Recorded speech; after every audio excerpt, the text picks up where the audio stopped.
By the early 1990s, Somalia was a country in which central authority had collapsed. Heavily armed gangs dominated the streets and the countryside. War and drought together led to famine. Desperately needed food supplied by international aid efforts were often stolen by bandits and competing warlords, and an estimated 2 million Somalis had been displaced from their homes.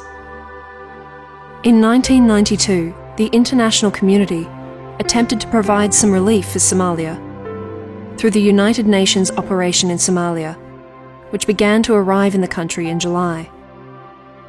In October, the Australian government sent elements of a 30-person movement control unit to Somalia to coordinate transport for the UN ceasefire monitoring mission.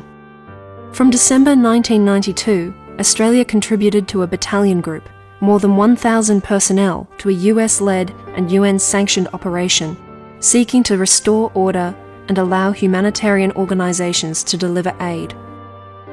The Australian contingent, based around the 1st Battalion Royal Australian Regiment, took over an area of 17,000 square kilometres, centred on the town of Baidoa, known at the time as the City of Death. They maintained security in the town and patrolled in the surrounding countryside, also escorting over 400 aid convoys to 137 villages. The tense patrols took their toll on the Australians, who routinely stalked through the dark and ruined streets of the Somali town, surrounded by hostile and armed bandits. One officer later wrote that despite the hardships, their bravery and professionalism were true testimony to the Anzac legend.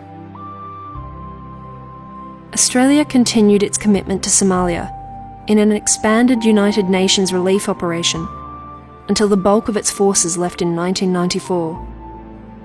The operation allowed crops to be sown and business to start up again. Efforts were also made to seize some of the multitude of weapons available to the warring clans and to re-establish local policing and justice. Despite the large-scale effort, the international community was unable to resolve the long-standing problems in Somalia. As the situation in the country continued to deteriorate, UN troops were completely withdrawn by March 1995.